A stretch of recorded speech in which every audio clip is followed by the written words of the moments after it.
Well, Swifties, get your pitchforks ready because Taylor Swift is clapping back. We have her reaction to Justin Baldoni naming her in his $400 million lawsuit against Blake Lively. And I have a very special guest that's got some pretty good insight into this Baldoni lawsuit, specifically his lawsuit against the New York Times. So I hope you guys are ready. Get your notebooks handy because you're in for a good one.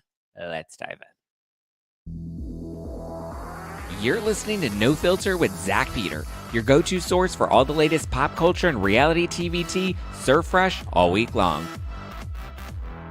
Now, let's dive in. What's up, guys? Welcome on in.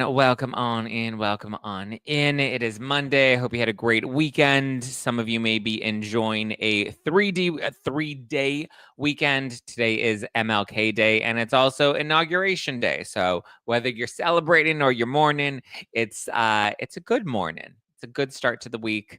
Hopefully we have some good news to come. The fires in LA have continued to die down. I believe the Eaton fire has almost been put out. The Palisades fire has continued to be diminished. They gained more and more containment over the two fires. So LA is finally coming back. If you guys are a member on Apple Podcasts or a member on YouTube, you got my brief, or it wasn't so brief, it was almost 3 hours long, but we read through the rest of the Baldoni $400 million lawsuit. We went through it page by page, which a lot of you guys seem to enjoy, so maybe we'll do more of those, but you can get the full recap now up on No Filter Plus on Apple Podcasts, or you can watch it on YouTube. Zack Pack memberships. You can become a member now, if not, and I just wanted to give a quick shout out because we got so many good podcast reviews that I want to encourage you to please keep leaving podcast reviews because they're greatly appreciated. This one comes from Tara MCP. She says, smart, well-informed, and topical. I love this podcast. You deliver information in a timely manner as Zack is well-informed, explains complex issues, and is not afraid to give his opinion. I love that you don't seem to kiss up to certain networks or celebrities. So many other podcasters do. I just finished watching the podcast with you and the attorney Daniel Feruzin. Oh, that was in relation to the LA fires and Spencer and Heidi suing them. Wow, what a great podcast. So real, so well-informed, and so eye-opening. I love it when you stick to the stories and don't digress too much. Well, thank you. A lot of people loved the Daniel Feruzin interview, mainly because they were thirsting after him because they thought he was a cutie, which he is. Go follow him. Daniel Feruzin on Instagram, Feruzin Law. If you're here in California and you want to take some legal action, he's got your back.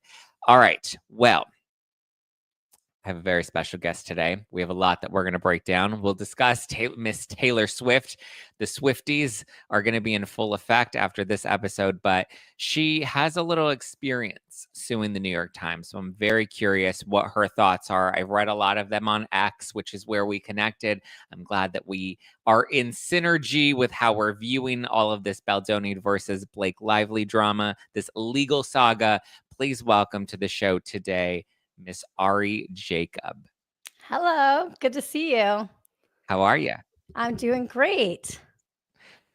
I bet you have been keeping very busy after Baldoni's lawsuit last week. What was that, 127 pages? Yes. So I actually took the whole lawsuit. So I'm like a big AI nerd. I have an AI startup. And anyway, I took basically the story portion only, and I put it into like my AI voice and had it read it, and I put it on YouTube. But then because I read it, if like I have an audiobook versus a regular book, that's what I'm going to listen to. So I did that, and then I uploaded it, and then I listened it at like two times the speed so I could get through it. But it reads like a drama that you can't write this stuff. It's kind of insane. It is insane, but also like so juicy at the same time. I know that you did that because I listened to it the morning before I had to tape. I was like, okay, I've got like 30 minutes before I have to tape, and there's no way I'm going to be able to read this whole thing. So let me listen to this as much as I can so I have some backing. Okay, good. I'm glad somebody got a good use out of it. I got good use out of it, and then I eventually did like a special episode where I read through a lot of it. It is wild. And just the overwhelming amount of details and photos and screenshots of text messages and emails. Like, there is overwhelmingly a lot of evidence to back up his claims. Now, whether he has a Right. claim legally, we'll have to see. But at least when it comes to, I've always looked at this as a battle of public perception, right? I look at Yeah.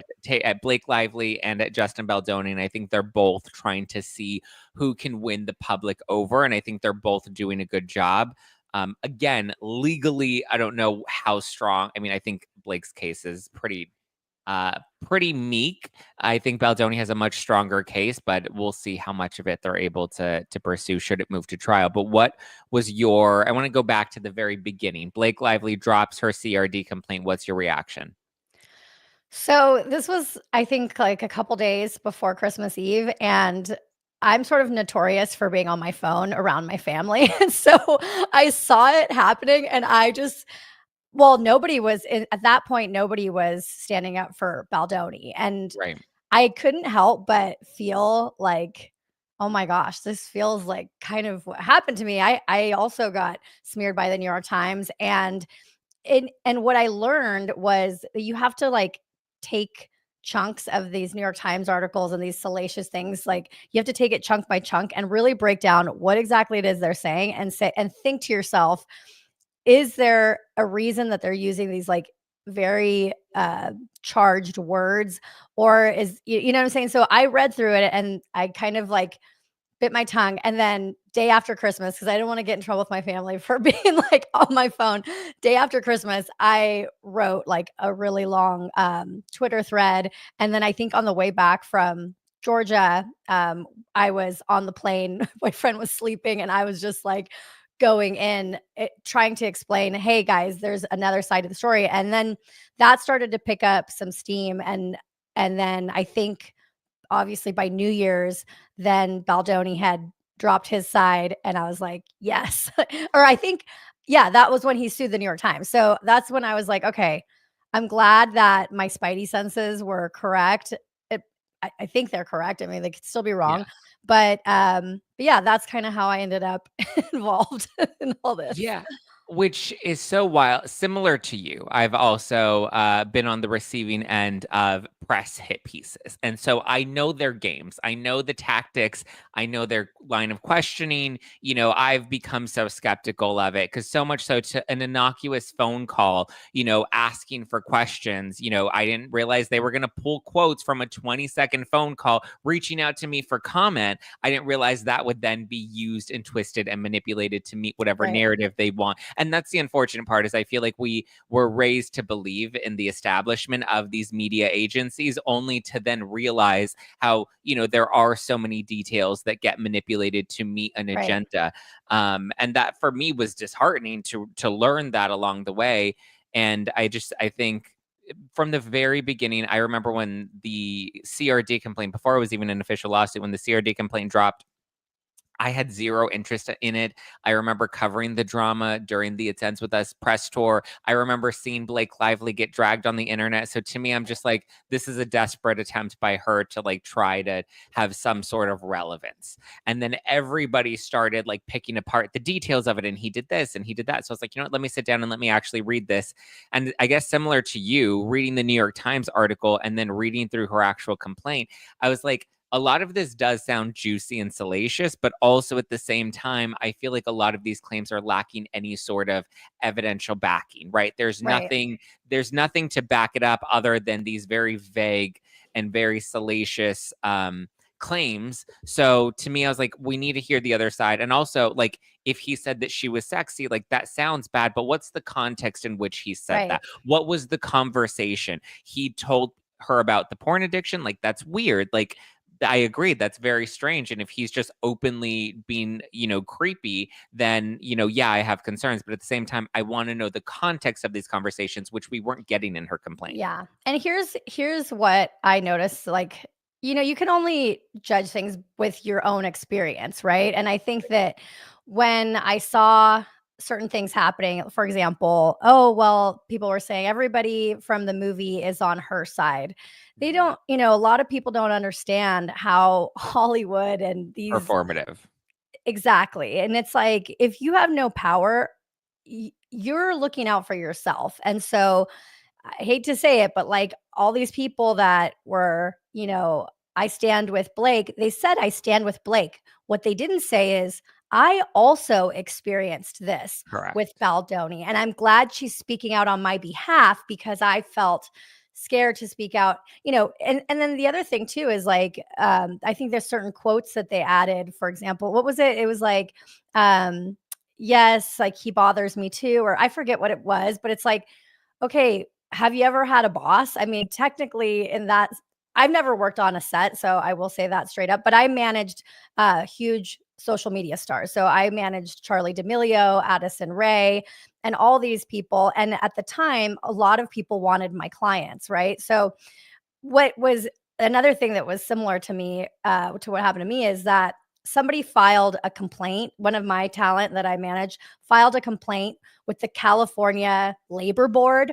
And that, I think, was like the catalyst to what the New York Times sort of took that, put some things about that, and then put a bunch of other things. I mean, I thought there was about like 50 or 50 lies that that I could count in that article, but only one got through to where the judge was like, yes, you can say this happened. But my point in saying this is that one talent filed a California labor complaint. I think it's somewhat similar to what, a similar type of situation as to what Blake Lively filed. And they said I didn't have a talent agency license, but the fact is I did have one. And second of all, I didn't need one in order to represent talent, but it sounds Right. bad, right? So Right. when the public is listening to it, it's like, oh my God, she didn't have a talent agency license, but they don't have any idea, What you it know what I'm means. saying? Yeah, what it means. And that I Yeah. had one, Yeah. like, what are you supposed to do? Like, and in my situation, everybody said, be quiet, don't talk. Yeah. So I'm glad that I think Brian Friedman, Baldoni's lawyer, has been through so many of these sort of Me Too situations and unfair things that he's probably learned, hey, we got to challenge the way that we fight these, because a Yeah. lot of times he gets the money for his clients, but their career is done. You look Yeah. at like Chris Harrison. It takes them like 4 years to rebuild, right? So Yeah. I'm glad he came back swinging, because we don't often see this tactic. We see them no, lay low, stay quiet, play dead, and eventually, as we saw with Johnny Depp, there are other details that come out, and you can see how Amber Heard did misrepresent some of the, allegations that or misrepresent the relationship altogether. We have one. Jennifer said, didn't Baldoni hired the same PR agency that Johnny Depp did? I believe they also represented Johnny Depp, who was, ultimately won his defamation case in court. And also Blake Lively and Ryan Reynolds hired the same PR team that represented Harvey Weinstein, and they currently still have Leslie Sloan as their representation. So right. we, double standards. What's really interesting about that, and I was thinking about it. So, one of the things that I didn't realize when I was sitting in the lawyer's office being like, "How could they write this? It's the New York Times. Like, they're not allowed to Mhm. lie." And my attorneys, I remember him looking at me like, "You kinda got screwed, but, like, there's not much you can do because you can't afford to sue the New York Times." And, Yeah. at the time I couldn't, and, well, I never could. Somebody took it on contingency, which is, like, unheard of for, Yeah. a defamation case. But, um, we sat in the lawyer's office with their crisis management. So I think that there was two different players here. There's crisis management, and then there was PR on Mhm. Baldoni's side. So what happens if you feel like something is coming? And I like knew something was going to happen, but I didn't know the extent of it, right? And so this is what ends up happening, is that a lot of people around the person that's like planning a thing, they kind of know what's going to happen, so they start to like get away from you. Like, even if they don't know the whole thing, they just know these big powerful people, like New York Times is going to write a story, Blake, Ryan, these people are involved, so they start to kind of, just ditch you and you start and you Yeah. feel it, but you're thinking to yourself, well, I didn't do anything, right? Like, I haven't done anything wrong. I'm a good person. You start to kind of like question everything that you Yeah. do. And then, when it happens, you're like, ah, okay. I had a feeling something was going to happen. And then, but what's interesting about what Baldoni has is right now, this is what I'm thinking.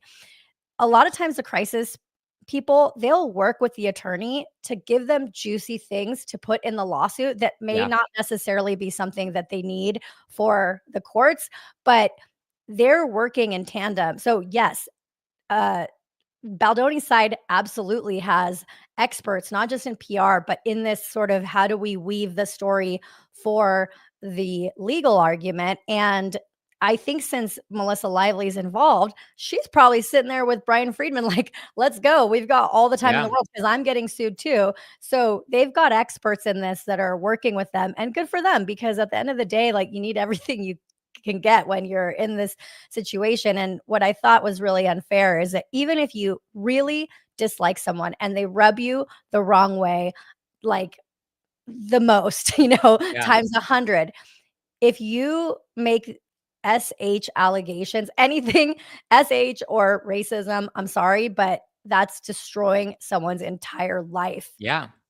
And I think we've gotten to a point now where in 2025, we've seen a lot of that get weaponized. And listen, we had very serious conversations that needed to be had in this country, but Oh, also we saw people take advantage. We saw Jussie Smollett take advantage of, saying that he was attacked by people that claimed to be part that this was MAGA country, and they, tried to harm him. And we saw that that didn't, that ultimately was not what he said that it was. We saw it happen with Amber Heard and Johnny Depp. So we've seen people take advantage of, racism, or take advantage of, SA or SH, and then take that and weaponize it to turn themselves into a victim and dishonestly try to deceive the public. So now we've become savvy to the fact that that's not what we're going to continue to just buy in, because we've already been duped before. mhm. And so, and to your point, like, there are a lot of things that maybe aren't necessarily going to help. Like, in his lawsuit, did he need to put the photos of his family down in the basement on top of the water cases?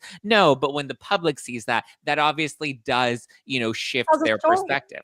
Yeah, it But I don't tells the think it's story. wrong to do that. I mean, at this point, No, it's yeah, it's like warfare, right? Like, yeah, people were saying, well, they're saying that, they leaked the CRD, but they leaked the letter to Disney. But at this point, they're in the battle. It's yeah, war at this point. I think before, I think that if you're looking at it that way, it's like, well, who started? Who started it? yeah, So at yeah. this point, anything goes And because it's your reputation at stake. It's your whole life. It's everything you've worked for. It's your legacy.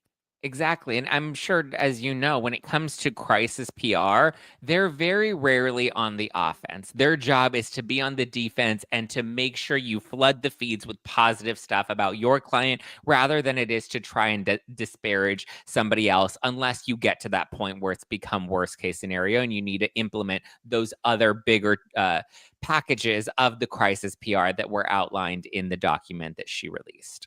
Mhm. Yeah, I mean, what do you think? So, like, working in Hollywood, I mean, do you feel like a lot of times it's always just they have to kinda go to one side? Like, if New York Times writes an article about this kinda thing, do you just feel like it's an automatic pile-on because this is what Hollywood is sort of they know that they have to take that side? I don't know how to explain it. It's hard for me to articulate, but No, I feel like yeah. well, I mean, I think you're right. Hollywood's very performative, and this is why, I mean, even, social media land, right? Podcasters, YouTube, all of that stuff.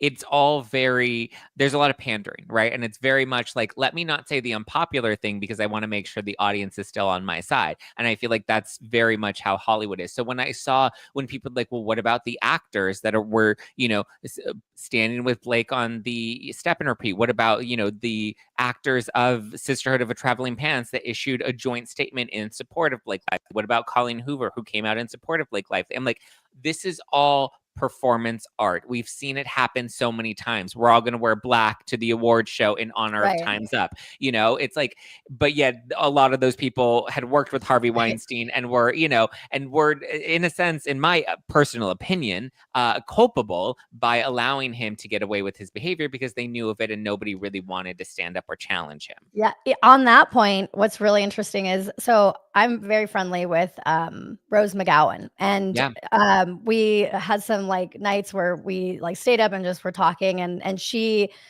does not like Megan Toohey, the one that wrote the article about Justin. Baldoni in the New York Times. And if you don't know who Rose McGowan is, she was the actress that actually like sued Harvey Weinstein. I think went Mhm. against like the NDA that she had, and then she actually did give, I don't know if she won or they settled it for like, I don't know if it was like 100 grand or something, but she did give away, she didn't just pledge to give away the money, she gave it away.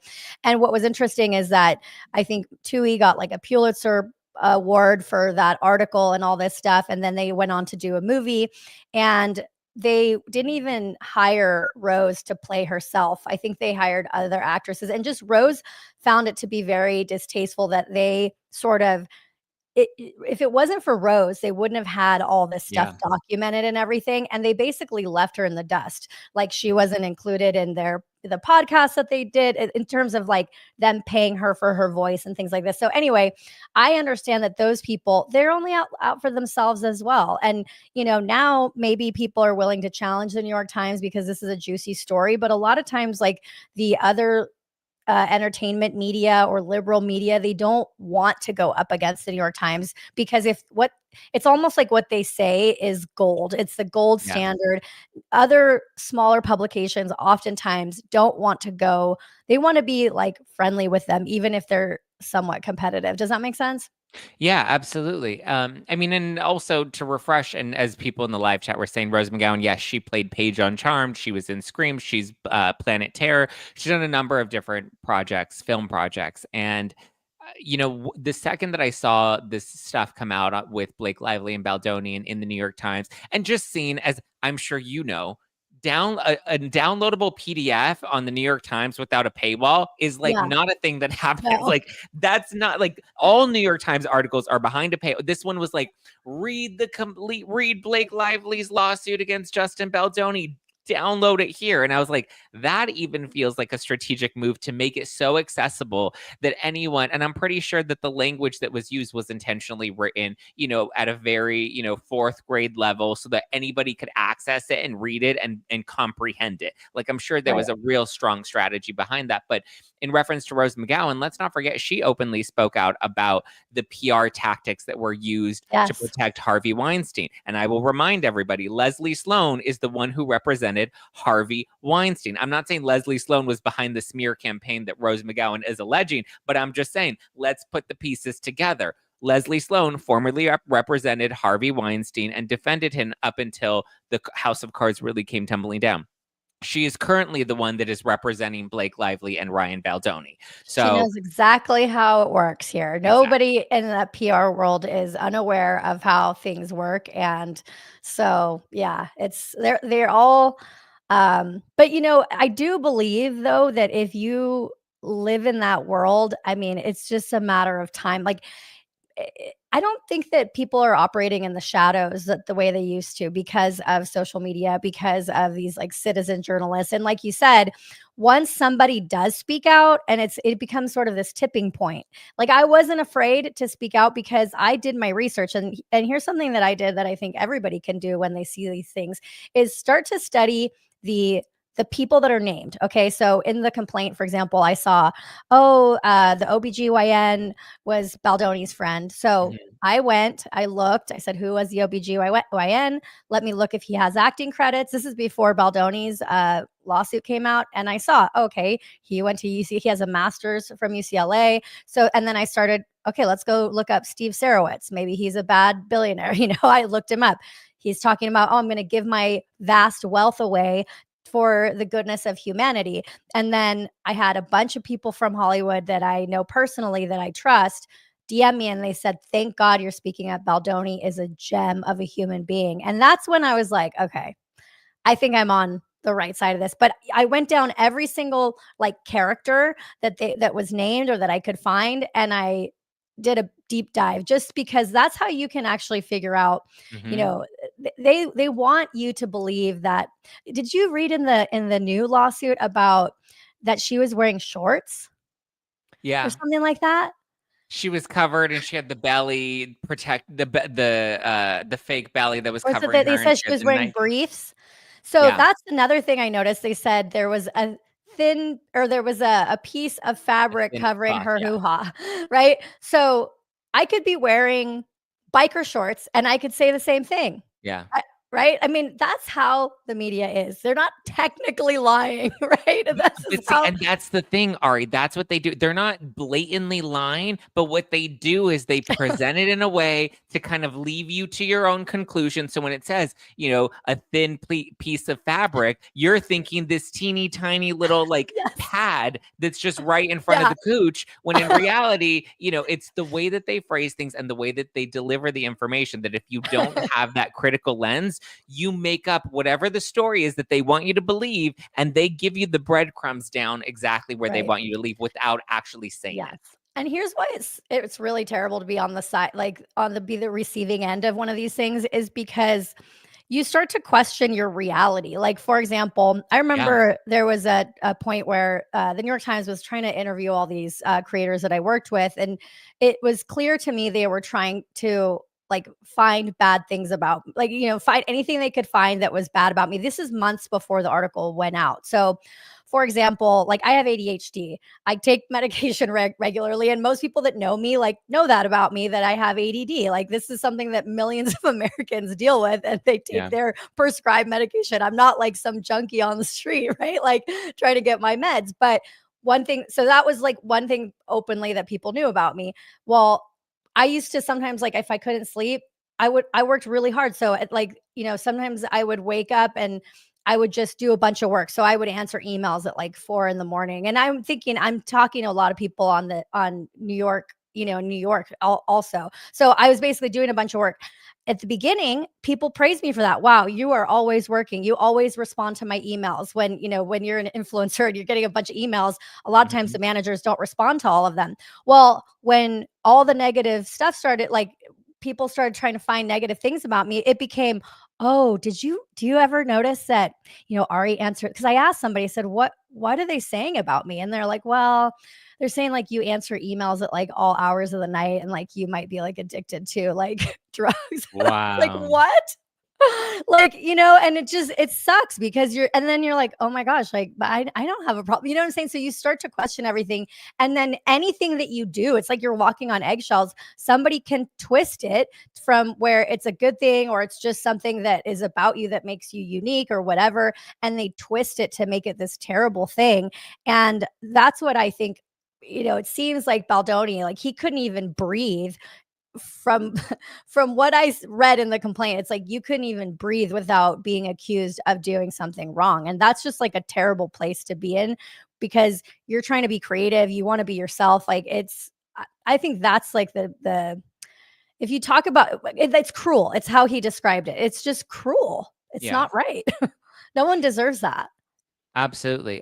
Two things I want to get into. One, Taylor Swift's reaction first. And so the Daily Mail just issued or just ran a report over the weekend because Taylor Swift gets named in Justin Baldoni's new lawsuit against Blake, Ryan, and Leslie Sloan. And they basically out Taylor Swift as one of Blake and Ryan's powerful friends that tried to, or he alleges that Taylor Swift was used to influence his decisions and to kind of flex Blake's weight. And we have the text message from Blake Lively comparing herself to the Game of Thrones character Khaleesi, and saying that Ryan Reynolds and Taylor Swift are her dragons. So a rep close to Taylor said Taylor is proud of this film because her music was featured in it, which gave her a sense of involvement, though she wasn't fully aware of the extent of the project's developments. She's confused by the claims in the suit, as her connection to Blake is purely a friendship with no interest in influencing or controlling Blake's projects. The source insisted that Taylor did not purposefully plan to be there during the meeting. Instead, they said that she was simply coming over to hang out with a pal, but arrived while the meeting, which was supposed to have been wrapped up, was still going on. She finds Justin's interpretation of the encounter perplexing, and those close to her suspect that she's been drawn into the situation as a means to target Blake. This was the first time that Taylor ever met Justin. She had no idea who he was, and Taylor was simply being polite. She was polite to him as she is to everyone she meets. I mean, she was obviously used as a pawn. I think that it was I think Blake intentionally or Blake and Ryan intentionally wanted to have this meeting on the same day that Taylor was coming over, knowing that these executives are going to want Taylor Swift's song as the anthem for the film. And what better way to put a face to the song and remind everybody that she can persuade Taylor Swift to Right. give the song up or not. So I think that it was all deliberate on Blake and Yeah. Ryan's end. I don't think it's Taylor's fault. I mean, the thing is that, um Taylor is leverage, right? Ryan Reynolds is leverage for Blake Lively. I don't know. What do you? I don't think that Taylor probably did anything wrong there, but it is, I guess, it's obviously a power play from their point of view to have her there at the meeting. But I understand. I Yeah. mean, like sometimes you have, and also sometimes you want to, and I don't know at what point this happened. It seemed like that happened still when they were somewhat friendly, right? Because um like he was there like letting her write the scripts, and like didn't seem like things had turned contentious at that point. Yeah. So if you had a famous friend and like you were working with someone on a movie, like I could see wanting to bring that famous friend over to be like, see, you hire me, you get Taylor, you get my whole crew, this is Yeah. like a very cool experience. But then once it turned, it was like, okay, well, I don't forget what I have, you know. Do you think that Taylor Swift is going to continue to stay close to Blake Lively after all this? um I don't know. I do you think that it's gonna keep going? I mean, I've heard so many people be like, Blake, just tap out. Just tap out at this point." She needs to at this point. I mean, I it's think so not too. helping. If anything, the only thing worse than the press tour and the alleged takedown of her with the Crisis PR team last summer, the only thing that has been worse for her reputation is this lawsuit, because it was just like a huge bomb that just backfired on her, on Ryan Reynolds, Colleen Hoover, who, I'm sorry, looks like a total fucking loser right now for Mhm. completely blindly backing Blake. And we know Colleen was not on the set. Colleen didn't witness anything. She No. didn't see, she had a 5-year relationship with Justin Baldoni and threw that away in 2 seconds so that she could stand and pose next to next to Blake Lively at the book expo. And now we find out that Blake, or allegedly, did not read It Ends With Us to begin with, which is shown in text messages between Baldoni and other producers where they acknowledge that Blake didn't read the book and had reasons for not reading the book, but also understand how that's misguiding Right. her judgment. Well, everybody just tries to save themselves. I mean, I it's not that I can condone it, but I understand it. I think it's Hollywood is a really difficult place. Like people just they don't stab you in the back. They go right up to the front of you. They don't care, and I think that everybody here had an interest in just like themselves surviving in all this, but it does go to show that you can't do that anymore, because if you do that, it can and likely will backfire on you. Even now, I see people talking about the trainer. I have the trainer that released the information about supposedly Baldoni asking about the weight and then called it fat shaming. This is what I think. I think that somebody had a plan to, Blake, likely that Blake Lively and Ryan had this plan to basically destroy Baldoni. And what they could have been doing is um, starting to collect information. Like, for example, you could go to somebody and say, hey, what do you think about Baldoni? You're his trainer. Do you ever notice that he's like misogynistic? Have you ever like noticed that? Have you ever noticed anything he's ever said that's misogynistic? And then when somebody realizes that you're like trying to find, then they're like, oh, I don't know. Oh, you know what? There was this one time he asked me about your weight. And then, do you know what I'm saying? It's like, Mm-hmm. so somebody puts the little seed, plants the Yep. seed of like, okay, he's this way. And then anything they do, it's like you could find that in what they're doing, but even if that's not what they're doing, does that make sense? Yeah, absolutely. You plant the seed and let them think that it's their idea when you're kind of the one that massaged it into them. And then, but then they've baked this whole thought about like, because then they start to look at that. And what do they say? Whatever you put your attention towards, that Yes, continues to grow in your mind. And so once the seed has been planted, then all you do is look for evidence to support that, and then it right. grows and the plant flourishes in your head. I agree. I think she absolutely did that. because I think someone came out, one of the crew members, someone on, I think this was actually a DM that I got, because a lot of people have reached out to me related to Baldoni and related to Blake. And I will say I have yet to receive a single nice message, anonymously or otherwise, about working with Blake Lively. However, I've had multiple people that have had the opposite to say about Baldoni, that either know him, worked with him on the set of Jane the Virgin, were crew members that reached out, anonymously with the intention of just saying, hey, I'm glad that you're speaking out against Blake, because this is not, our experience with Right. Baldoni. Whereas with Blake, it's been the complete opposite, and nobody's had anything nice to say about her, unfortunately, based off of her own reputation. And then I've Right. heard rumblings that there are, a number of harassment lawsuits that her own companies have faced in the past from other people that used to work for her, that also got buried allegedly by her PR firm, Leslie Sloan and Vision PR. Well, it is interesting too, like the connections, right? Because it's not like, I don't know, I'm not a lawyer, but it's not illegal to run smear campaigns. I mean, Yeah, these people have been doing it since the beginning of time in Hollywood, it yeah. seemingly, but it is interesting that now this stuff is coming out and now these publicists are the story. It's kind of going to change the game, I think, in that realm, because you're talking about like these, I don't know, these are big time people that are playing here, the best of the best in what they do. And now, is this going to change because of the fact that now these messages are going back and forth and so on? So it's going to be interesting to see if PR shifts because of this. But I'm kind of glad that that side of it is being put on blast, because it's not nice. Well, I mean, and I think the crazy part is, like you said, this is a tale as old as time, right?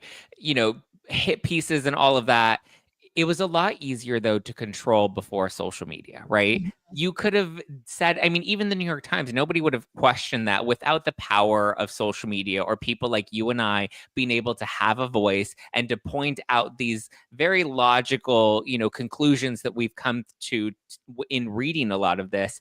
The New York Times and people like Blake Lively, who hire a powerful PR agency, don't have the power that they used to, because the power has now kind of been thrown into the hands of the public with TikTok, with X, with these vehicles that we can now share information or point out things that Right. don't make sense, and also be able to share our own experiences and how we've gone through some of these things, and we've been able to Right. acknowledge some of these nasty tricks. I remember that, like, so the New York Times wrote this defamatory article about me. I remember like thinking, I have so much evidence that shows that what they're saying is not true. And I remember that I have a friend that she worked for like one of the Latin, like, I don't know if it was like Telemundo, Televisa, or Univision, one of those Latin media companies. And I was born in Mexico City, and I came here legally to the United States when I was a little girl. My mom got remarried and my dad adopted me. Anyway, I'm like, okay, if I couldn't get anybody else to tell the other side of the story. I'm like, could I go on Hollywood Reporter? Can I go on? Nobody wanted to challenge the New York Times. And so my friend comes back to me and she's like, I'm sorry, Ari, like they just don't want to have any beef with New York Times. On top of it, the the journalist that wrote the story about me, she was repped by UTA, which was one of the big 3 talent agencies in Hollywood. And so any journalist that was also repped by UTA, they didn't want to, like, my claim was basically like this was a conflict of interest. UTA wanted my clients, so they had this reporter that they represented write this article about me, and then they signed my clients. Now, whatever. I'm cool with UTA now. In fact, Brian Friedman represented UTA when I sued them.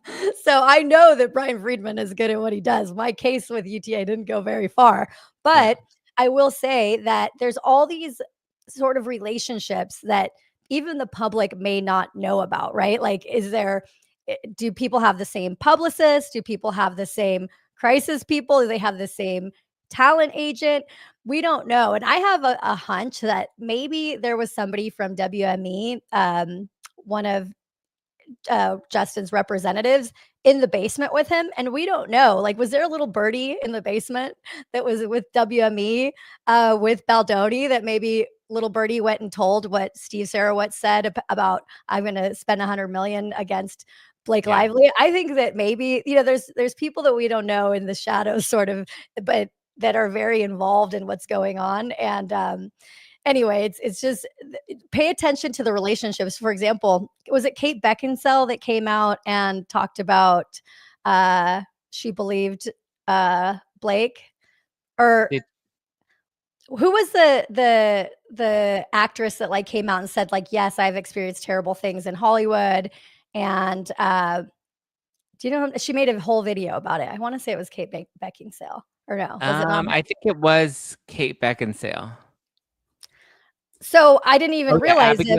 Abigail Breslin and Kate Beckinsale spoke out in support of Blake Lively, Okay, and so or spoke out about harassment and retaliation in the right. entertainment industry. So I completely forgot Kate was in Deadpool. Like Oh I yeah, don't remember.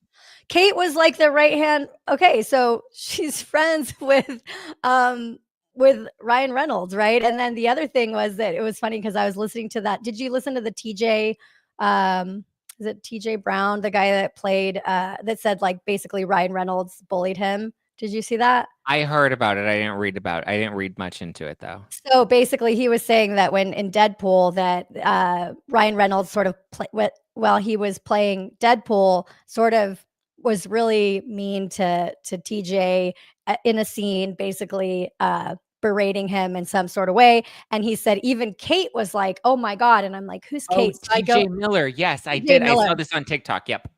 Okay, so yeah, I don't know if you want to like describe what it was because I don't think I did a good job at it. But anyway, TJ Miller goes, even Kate was like, what the heck was that? And then I'm like, wait, Kate. And then I go back, who's Kate? He referring to, oh, Kate Beckinsale. Oh, Kate Beckinsale also talked about, so I'm saying like there's a lot of like Gen Z paying attention. If I'm a millennial and I don't remember that Kate Beckinsale was in that movie with you don't realize how many ties Yeah. are put together here. And so it is interesting that she spoke out because she's friends with them. Yep. And then there was Amber Heard, people are referencing, also spoke out in support Oh of yeah. Blake Lively, which to me was just rich. I think her statement was like, I know the power of social media with putting out information that can be harmful and wrong. And I was like, wait, didn't you lose your defamation case over the tweet that you put out against Johnny Depp? It's funny how she's like, I know firsthand the power of social media spreading this, wrong information that can hurt somebody. And I was like, yeah, because you lost your defamation case based on a tweet that you put out. Yeah. So yeah, it's just, but that's why when people are like, well, look at the actors, look at Justin Baldoni's podcast co-host that, took her distance herself away from the podcast. I was like, well, she didn't issue a statement against Justin Baldoni, but she did distance herself from the podcast. And again, to me, that's all performative. It's all theatrical. It's all to make me look like I'm on the right side of history. But also like that podcast is non-existent. Do you think that Baldoni and Heath and those people who are named in this lawsuit are going to go right now and speak on that podcast? If it were me, I'd be like, well, I can't be on the podcast. I can't be on the, is that podcast even viable anymore with all this Yeah. negativity? Maybe she just left because she's like, we don't know. And you're right. It could be just a performative, hey, I'm on this side. Or it could be like, hey, none of the other hosts want to do this anymore because every little thing that they say on the podcast is going to be potentially twisted against them. And if there's legal stuff that's going on. So Suzu Forever says, and Nick and the Vile Files gets Mint Mobile money and their shills for. Okay, I didn't realize that they were sponsored by Mint Mobile. I was sponsored by Mint Mobile I think I've done 2 campaigns for Mint Mobile, one years ago and then another one over the summer. And I don't think they'll be representing the show anytime moving forward, but it's so interesting. I didn't realize, I don't listen to Nick Vial's show, but I do know that Nick Vial was so strongly pro Blake and pro Ryan. And he's like, yeah, I think Justin Baldoni's a bad guy because he came into my studio, or I was working with him and he came in and he was like meditating right there. And like that just to me tells me that like he's just trying to show people that he likes to meditate. And I was just like none of his argument aside from bad vibes that Nick Vial got from him when Nick Vial, I think, is one to speak because a lot of people. I got bad vibes about Nick Vial. I used to represent Dean Unglert, and I'm like, Nick is like a walking, like, I'm sorry. Like if I had to describe narcissism to somebody, I would be like, oh, Hi, Nick Viall. That was my personal impression of him when I met him at Coachella. Yeah, so that's why I'm like, a lot of people, like, I've not heard a lot of people always say they got good vibes around Nick Viall. So if anybody should know about, bad Vibes. vibes being a bad indicator of somebody's character, like if somebody treats a waiter like an asshole, that Right. is more than just bad vibes. That's witness behavior, and there's somebody that thinks that they're better than, people in the service industry. That's a very clear example. But like, just getting bad vibes because the dude's going to meditate in front of people in public. Like, he's also a dude in Hollywood that, like, he's going to be performative. Anyone, I say myself, anybody that's willing to put themselves on the internet or put their face out there, there's a level of arrogance and Of narcissism course, that we of all course. have to us. Yes, yes. Like, you can't deny that. But it was No. wild. I remember even listening to Nick Viall and the other people he has on his podcast. I don't listen, Oh, so I don't really know same. them, but they were just like, it's black and white. It's black and white. Like, it's very clear. Like, Baldoni's a predator. And I'm like, first of all, it's not black and white. This is, No. if anything, the most gray and nuanced case that we've seen in a Yes. minute, as with any lawsuit, because you can make any allegations in a civil complaint. Mm-hmm. Yeah, no, absolutely. I noticed that as well. And it was funny because the way that she read those, like the 17 point or the 30 point, I forget which one, like, no more doing this, no more. And it's like, then the attorney comes out and they're like, oh yeah, we didn't even see that piece of paper. So Yeah. the way that she's reading it is like so damning. And it's like, okay, can just take a breath for a second. Because what do you get out of doing that? Like, it is the performative thing of, I stand with women. Women don't get this. Okay, well, I'm a woman and another woman attacked me in the New York Times and nobody's like, oh, rah, rah, women. Yeah. Like, okay, I was a woman too. We like to pick and choose when we want to be on the side of the Yes, woman, right? and that's the thing. It's like, oh, I'm a Latina. Oh, well, why wasn't it racism when they came after me? Because it wasn't. Yeah. It's just nasty people, right? But we Yeah. don't, like, I don't try to twist things into something that they're not. And I Yeah. remember, like, even when you're like when you're in lawfare in Hollywood, what it seems like too is like you could be suing someone for like a breach of contract, and like nobody cares in Hollywood. But if it's a breach of contract with a little bit something spicy like SH or something like that, then the news will pick it up. And so what people try to do sometimes is inject, like, oh, well, there's also this in order to make it spicier so that the other side will want to settle, or it's pressure, or you put public pressure. Like, what I really think was happening, and I did some research on this, is that there, like, after the Me Too movement, a lot of big studios put these morality clauses into their agreements with anybody. And basically, they don't need to litigate anything. If they decide that you are morally reprehensible, they can just end your, I don't know if they can take like actual rights away, but like, for example, Roseanne Barr, she tweeted something they didn't like. She wrote, acted in, and owned the IP of her show Roseanne, and they changed it to the Connors and moved on without her, and she was left in the dust. So how could that, I mean, I could see that happening to Baldoni. And if you notice as well, they included Heath, the other partner, and like they were trying to say this whole organization is messed up, right? They're trying to say all the men here, there's like 3 people named, Heath and Sarowitz, or I don't know if they named him initially in the complaint, but they made sure to like add his name, that he was kind of I like a think he was shady named in the character. complaint. Right. So, this is not just, okay, there's one bad actor here and then Wayfair is fine. It was like, let's trash this whole business. In my opinion, that was their shot at taking over the film. Yeah. But I don't know why else you would do it.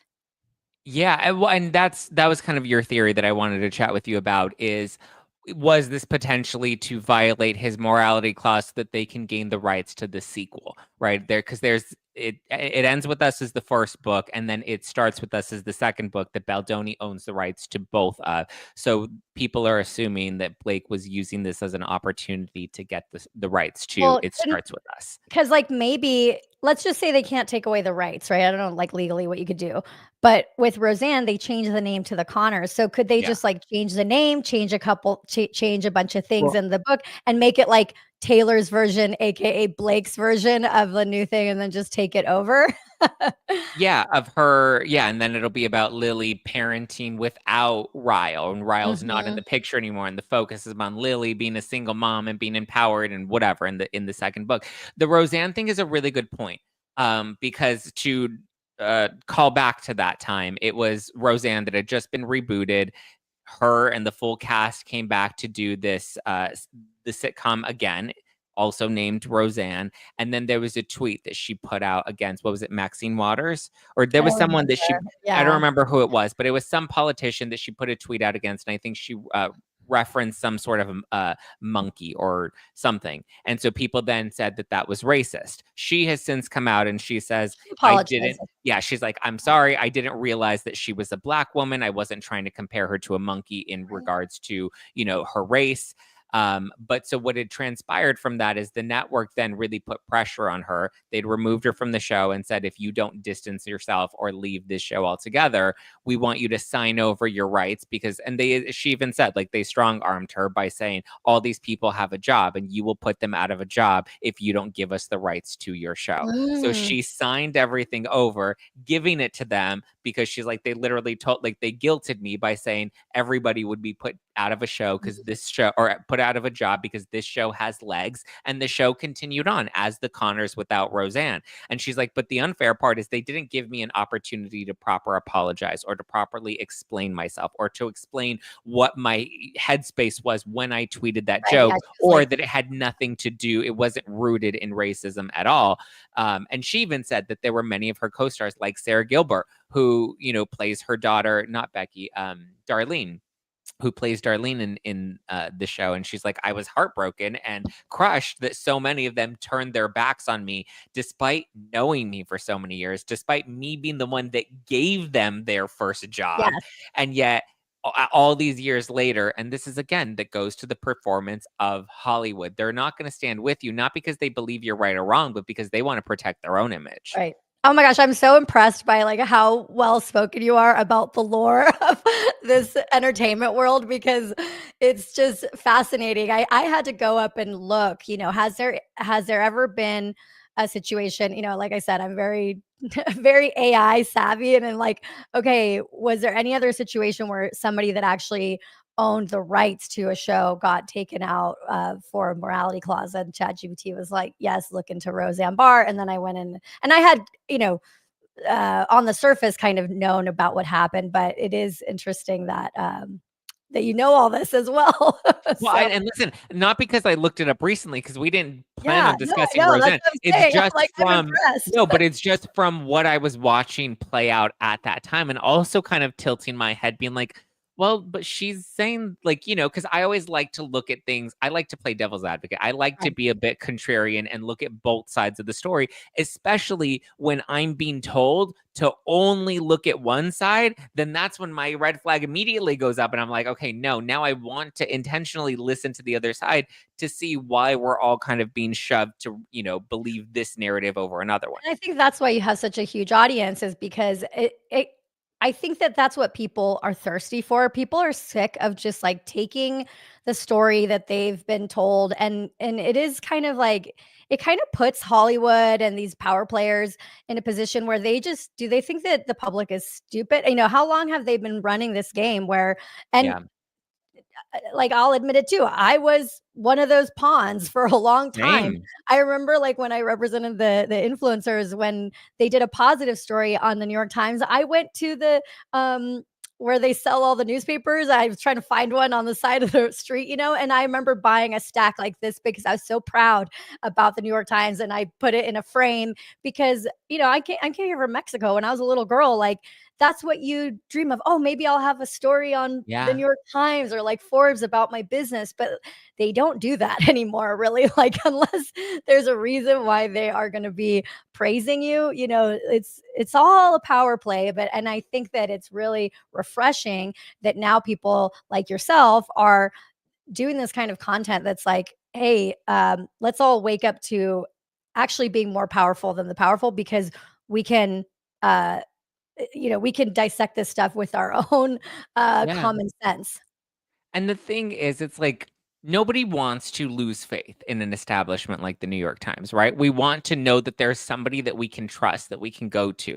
But when you see these deceptive practices and it continues to, you know, to evolve and it continues to blow up and we start to lose faith little by little, then it's like, why are you upset with me for saying that I no longer believe the New York Times when it's the New York Times who failed their own journalistic integrity by lying to the public or deceiving them? Maybe it's not a blatant, flat out lies and they said something that was factually inaccurate, but like we said, they have these practices that will manipulate or twist certain details, such as the way there were the hand-picked cherry text messages that were delivered in the New York Times. They removed the paywall, they made the PDF download, like all of these little things that it's Yep. like they very much wanted us to believe one thing. And we lose faith in them when they fail to uphold that gold star standard that we've known them for. Yeah, absolutely. Absolutely. And I don't know, what do you think is going to happen next? Like, do you think that I can so I always thought that I always looked up to Ryan as this incredible marketer. And I'm thinking, like, do you think maybe he sometimes, like, you get your blinders on when you're in the midst of something, and these people start to drink their own Kool-Aid because they Yeah. are so powerful. They kinda like, what is it? They fly too high close to the sun. They don't Yeah. know that they're gonna get burned, and I feel like this is massively backfiring, and, especially, like, the nice pool thing, like, Yeah. somebody thought that putting those Easter eggs in there and with the credits that said, like, Gordon, Gordon uh, Reynolds. like like, what do you think is gonna happen? I'm curious. I mean, it's gotten so big at this point. There's no crisis PR team that can help Disney or Marvel or Ryan or Blake put the genie back in the bottle, right? The can of worms has been open and the worms are crawling everywhere. And so I don't know what they're gonna do. I mean, Ryan Reynolds was Disney and Marvel's kind of prized possession at the moment with Deadpool and Wolverine just coming Yeah, out, which shows that they saw longevity in that franchise. Do they want to do another film? Because now they also are going to realize whether Disney and Marvel, whether this was done unbeknownst to them.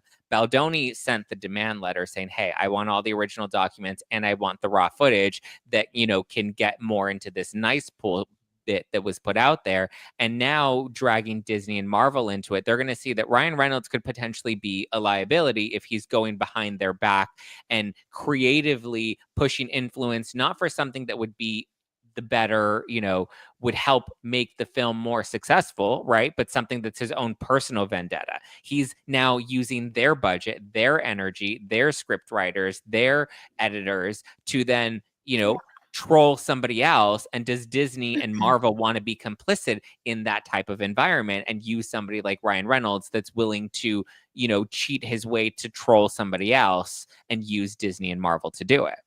right. Right. Yeah, I agree. I mean, the big studios, the big money players, like they don't want to have their hands on any of the like.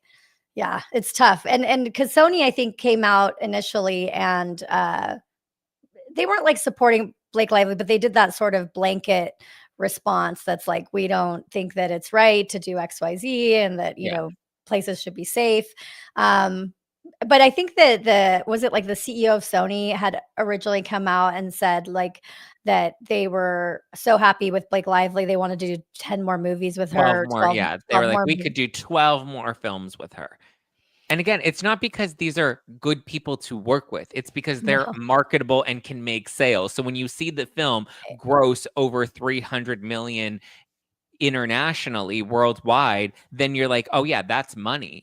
So at the end of the day, I see why WME would drop Baldoni, whose Of reputation is course. essentially done, over Ryan Reynolds and Blake Well, Lively, who can. and WME, their what's her name? The publicist or no, yeah, the publicist that Baldoni fired, her husband is a partner at Oh, WME, yeah, Stephanie Jones of Stephanie Jonesworth Jones. PR. So that's also why, right? Like they're not gonna, they're not gonna keep him when there's somebody so close. And a partner is somebody like at the very top of the totem pole there. So I mean, yeah, it's interesting that all these players are intertwined, and I Yeah. guarantee you there's people in the background that are who knows who was, like, pushing this. I tend to believe somebody had to egg Blake on to do this? Don't you think? I mean, do you think they Do you really think that it was planned do you this? think that it was Ryan? Do you think, because my part of my conspiracy theory, if we can divvy outside of the facts and just go more into my own conjecture, I think that part of it was there was some sort of chemistry between Blake Lively and Justin Baldoni that Ryan Reynolds either saw or sensed that made him jealous, and that's why he went on this, because it's too personal for me to think that this is just because of some alleged fat shaming, which also, let's be clear, asking somebody's weight is not fat shaming them. No, it's not. Yeah, a lot of people, even I was on my friend, she's a lawyer, and on her stream, and she said the same thing. I mean, it has to come from somewhere, and it's sometimes, yeah, I think that it's likely something like that happened. I don't know, like what could have triggered them Yeah. to do an all out, like, I'm gonna destroy this person. I Yeah, don't and know. troll him with these Easter eggs. Like, it's all so strange. But before we wrap, I did want to ask about your lawsuit against the New York Times. Can you give Yeah. us an update on where that's at and what we can So, we hopefully actually see some settled resolution? we settled it. So, this happened so in 2020, and you guys can, I think I have it pinned on my Twitter page. Like, if you look at my pinned post and then, like, the comment underneath it, there is a YouTuber, Boast Wiki. He did, like, a pretty good, like, 10-20 minute thing about what happened to me, and so you can watch it there. But basically, it happened in 2020, and then in 2024, I believe, the it's really hard to sue the media, and it's Mhm. almost impossible to sue the New York Times. The New York Times, they haven't lost a defamation lawsuit since the 1960s, I believe, and my case, most cases get thrown out because you have to provide a lot of evidence before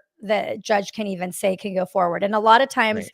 they'll throw out different claims based off of, oh, this is opinion, or this is a mistake, but it's not necessarily defamatory, or you can't prove that it's defamatory.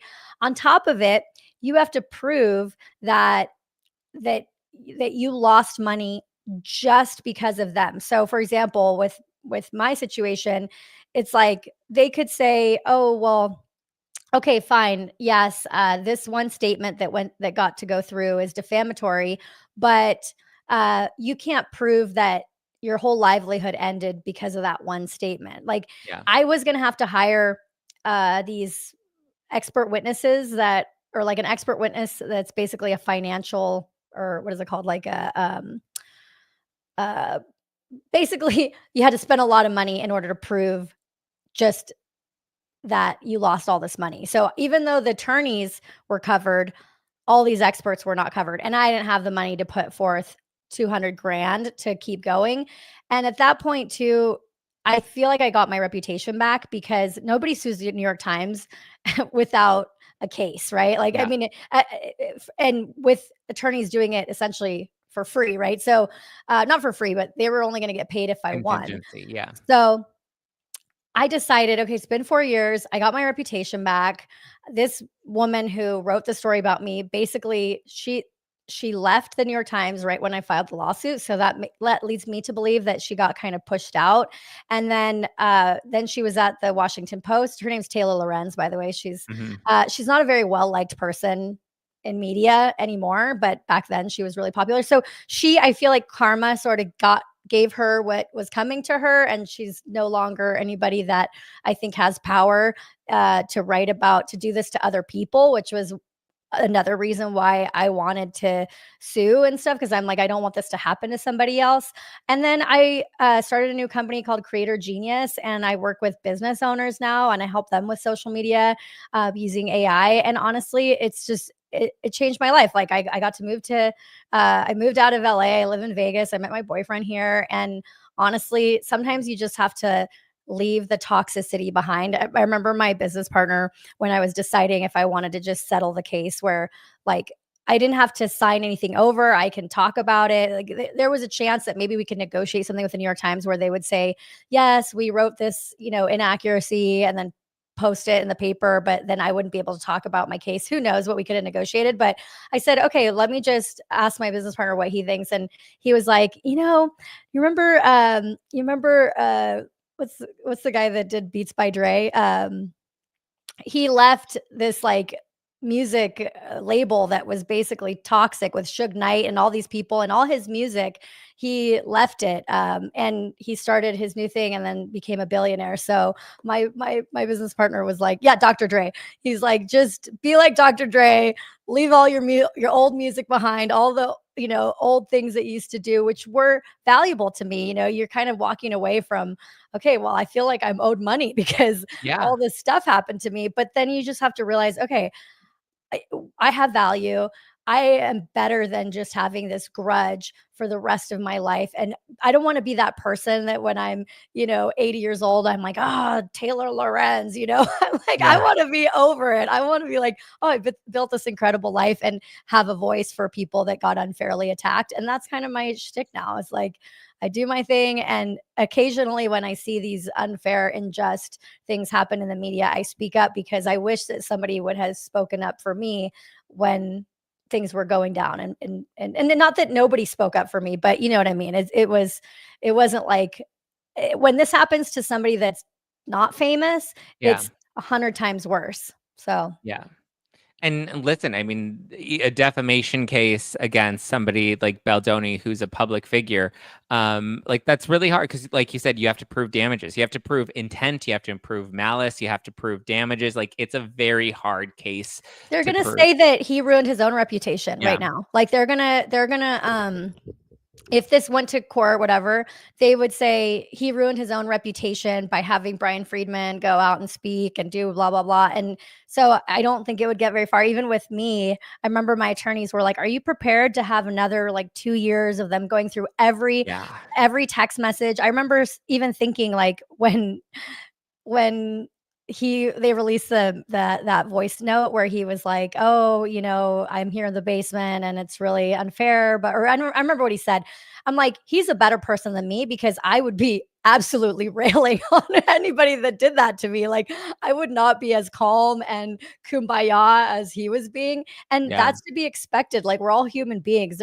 If somebody is doing something to attack you, I mean, it's kind of a testament to who he is as a person that he didn't just unleash like a bunch of wrath. And we don't know what he said to the publicist and whatever, but even if he had, I feel like I would be somewhat empathetic of, well, if somebody was doing this to me, I wouldn't be happy about it. And I'm not sure what this spicy Latina would have said on a Yeah. text message. Yeah, So no kidding. 2100 watching live right now. Thank you guys for tuning in. Hit the like button if you're enjoying this episode. You can always join in the live chat. We have lots of people here. But yeah, guys, hit the like button. Change said you guys are wrong. Baldoni's defamation case is incredibly strong. I think it's strong to the public, but does he have a strong case legally is kind of the bigger question because he has to really prove. I mean, my thought is this was one to make a statement and two with the intention of hopefully maybe gaining some additional info in discovery that they can use in their lawsuit against Blake Lively to prove that maybe the New York Times is going to claim that they weren't trying to defame him, but they were just using the information that was given to them yeah, by Blake Lively, and I think that's the discovery that he wants the New to York Times bury Blake. doesn't have to. That's what people. It's hard to wrap your head around. I think it's hard to wrap your head around as somebody who feels like we live in America. This is illegal to do this. It's in a lot of ways it's not because they don't have to put the other side of the story out. If they want to put the whole complaint and don't want to say, hey, here's his side, they don't have to. All they have Yeah. to do is, I think, make a phone call. That's it. Well, I mean, and then I you called even him on the see, phone. well, you even see that their defense was like, oh, well, we included his statement in its entirety. Yeah, all the way at the bottom after you basically already laid the groundwork for, you That's know, That's what they also did for me. yeah, I mean, and here's the other thing.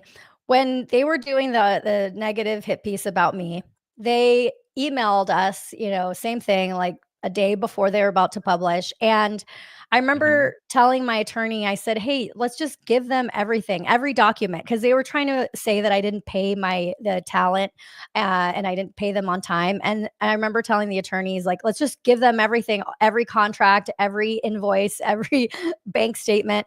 And my attorney was like, you can't do that, because let's just say that a talent has a deal with like Chipotle and you signed an NDA with Chipotle.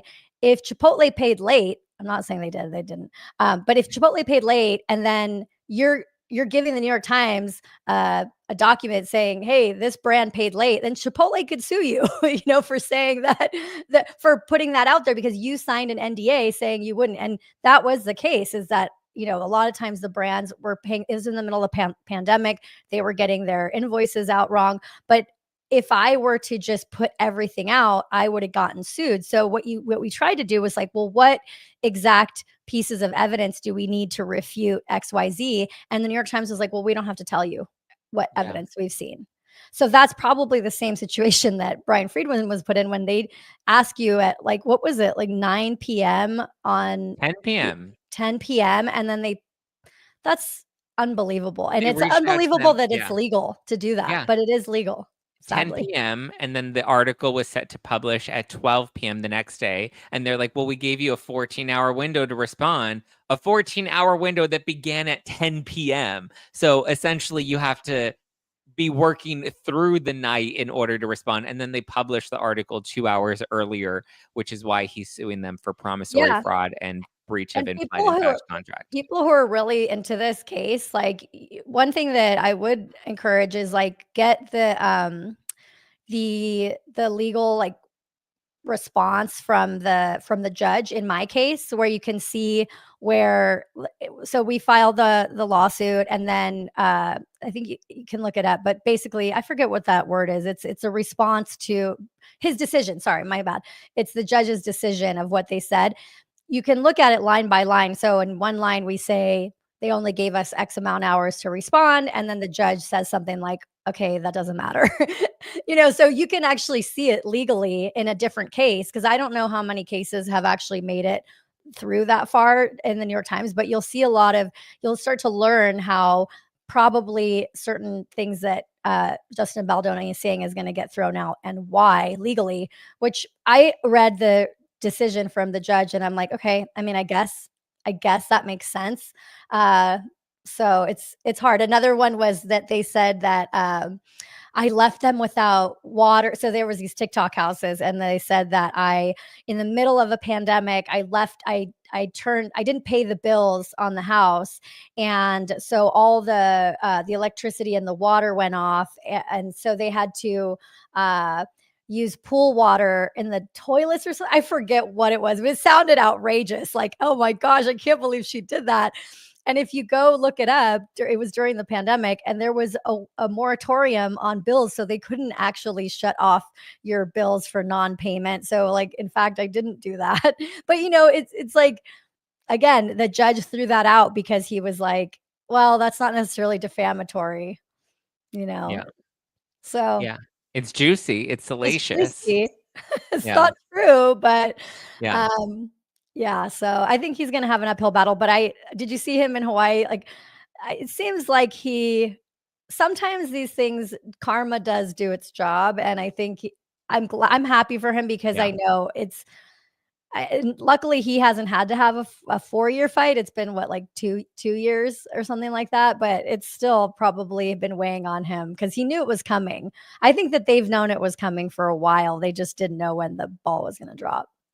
You really think? Well, I don't know. I mean, it happened so fast. Like the movie just came out, in August, and it just hit Netflix by December. That's like literally a matter. Like usually it takes a while for these things to even become lawsuits. But I think I don't know. I really don't think she ever planned on genuinely suing him. I think she wanted to file the CRD complaint, let that bury his reputation, and she didn't think that he was going to get back up swinging because he's a feminist, and why would he go against a woman? I agree, but I think that Baldoni knew something was going to happen, because they've been plotting, and think about how many friendships he's lost. Yeah. over the course of this amount of time. Do you think I even think that one like viral clip with him talking to Heath on the podcast where he's like, "You're my brother, like I appreciate you so much, like you've been there for me." I think that these guys knew something was going to happen. I think this was devastating for Baldoni to experience. Is this whole Yeah. not just that that the movie was taken away, that all these people had a bad looked at him poorly. You know, all these other actors that were in the thing. It's something that, and you do like you're looking at yourself introspectively. Like, am I a horrible person? Like, why do Yeah. all these people hate me? That's just my view on this is that he felt like something bad was going to happen for a while, but maybe they Yeah. thought, okay, we covered our bases, we dealt with the being in the basement, like we can breathe, and then boom, Christmas, Merry Christmas. Merry Christmas. Let's wait until that was also wild to file on Christmas and then to serve him while the LA fires were going on when he lives in Los Oh Angeles. my Like god, it's that terrible. was And wild. Brian lost his home. I read. It's It's really terrible. crazy.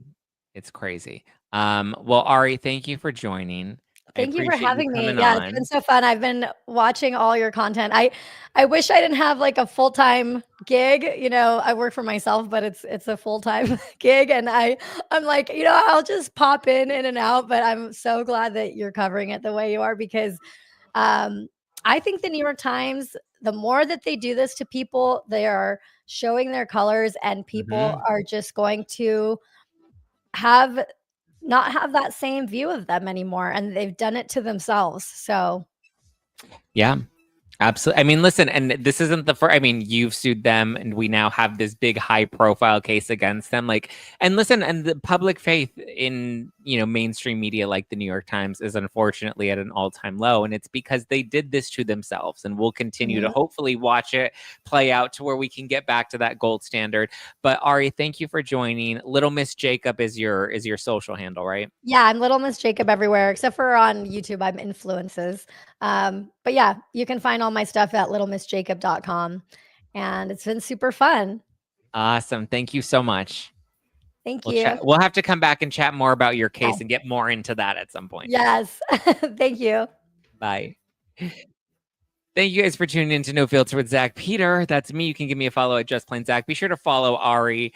She's putting lots of good content out there, and she really goes into depth. I've been loving her theories and hot takes on this case, and she has a great case that I suggest you look into yourself because some of those influencers are using their influence and not for good. But if you want to keep up, we have new episodes that drop here on No Filter with Zack Peter Monday through Friday. We live stream on YouTube and then they're available on all podcast platforms. If you're enjoying the show, please leave me a nice Apple Podcast review or Spotify rating. Drop a comment below, and I will talk to you guys tomorrow. All right, guys, have a good one. Happy MLK Day. Happy Inauguration Day. Chat soon. Bye.